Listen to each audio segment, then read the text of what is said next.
The wail of the siren tore through the tense atmosphere on the interstate highway. Red and blue lights flashing against the sleek, polished paint of a black luxury car that had just been forced to pull over. It was supposed to be a routine traffic stop, but everything had spiraled out of control. The formidable canine, Max, was completely losing his mind. He lunged, scratching frantically at the trunk of the car, his claws tearing into the cold metal until they bled. His teeth were bared, his entire body trembling violently, and his bark wasn't the standard alert for drugs or explosives. It was a scream, a sound of absolute desperation. The driver, drenched in cold sweat, stumbled backward, flatly refusing to open the trunk. Why would an elite police dog lose control to this extent? What was his intuition screaming about that humans couldn't see? Was something trapped in that darkness? When the officer finally pried the trunk open, the truth inside brought him to his knees, bursting into tears. Stay with us, because this story will leave you speechless. Before we begin, make sure to hit that like and subscribe button. And truly, I'm curious, where are you watching from? Drop your country's name in the comments below. I always love seeing how far our stories travel. Officer David Miller stood rigid on the windy highway, his right hand resting on his holster, his sharp gaze fixed directly on the trembling driver. Just 5 minutes ago, David had pulled this luxury car over for speeding. Everything was strictly by the book until he rolled down his patrol car window to grab his notepad. In that exact moment, Max, the seasoned canine in the back seat, suddenly threw himself against the glass, barking with a deafening, frantic intensity, acting as if he had just looked death in the face. As soon as David opened the door, Max bolted out, completely ignoring the driver, ignoring the car doors, and lunging straight for the trunk. He dug frantically. His claws gouged the expensive paint, blood beginning to seep from his paw pads, but Max didn't stop. "Open the trunk, right now!" David ordered, his voice like steel. The driver backed away, face pale, stammering, I lost the key. There's nothing in there, sir, just garbage." But Max wasn't barking at garbage. He scratched with sheer panic, pressing his nose into the gap of the trunk, and then he let out a gut-wrenching whine, a sound that did not belong to a canine warrior.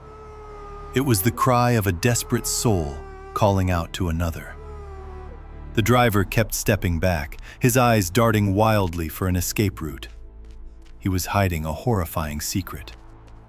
The tension was thick enough to cut.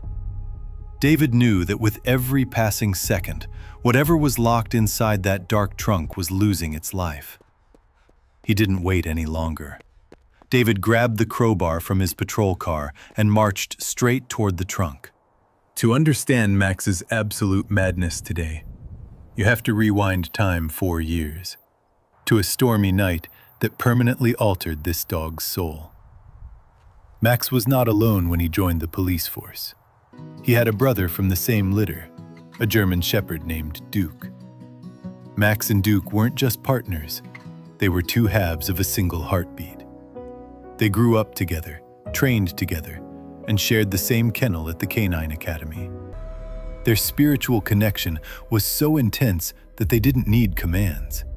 With just a glance, they knew exactly what the other was thinking. But then, darkness struck. Late one night, when the training facility was breached by a professional dog theft ring, everything shattered. David and Max were on patrol outside when the alarms blared.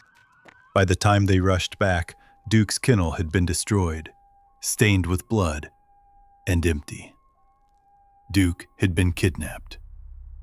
From that night on, Max plunged into an abyss of depression. The mighty dog refused to eat for weeks, simply sitting and scratching at Duke's empty chain-link wall, letting out heartbreaking howls for his brother. David used every resource in the department to search, tearing apart underground rings, but Duke seemed to have vanished from the earth. As time passed, everyone told David to give up, saying Duke surely hadn't survived. But Max never gave up. The invisible thread between their two souls had never snapped. He had always been silently waiting. And today, right on this cold asphalt, that spiritual radar exploded more violently than ever before. "Step back!" David shouted at the driver, wedging the crowbar into the gap of the trunk. The man tried to run, but was immediately tackled and handcuffed to the pavement by a backup officer who had just arrived. With a powerful heave, the metal snapped open. The trunk lid popped up. Then, silence. A foul, musty, overwhelming odor poured into the air, overpowering the smell of exhaust. David shined his flashlight into the dark, suffocating space inside. His heart stopped beating. His throat turned bitter. Curled up in the cramped corner of the trunk was a skeletal creature, its fur matted with mud and bleeding wounds. The creature was starving and clinging to life by a thread, barely having the strength to lift its eyelids.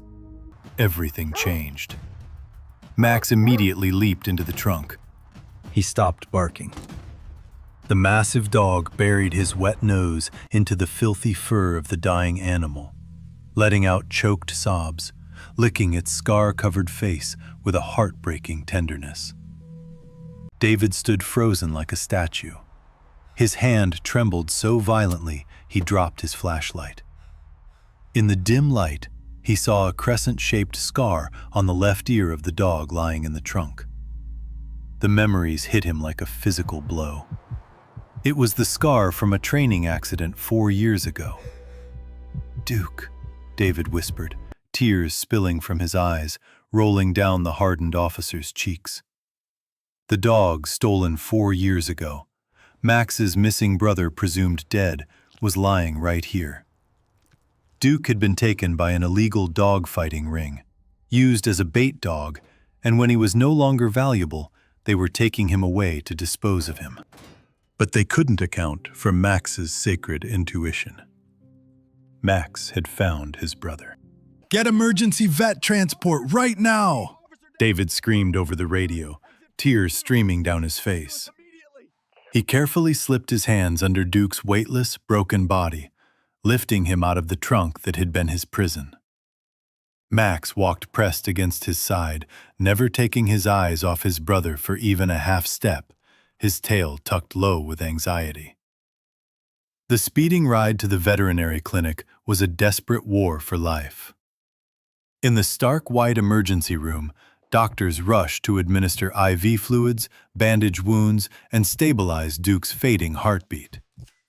Throughout the grueling 12-hour ordeal, Max refused to eat or rest.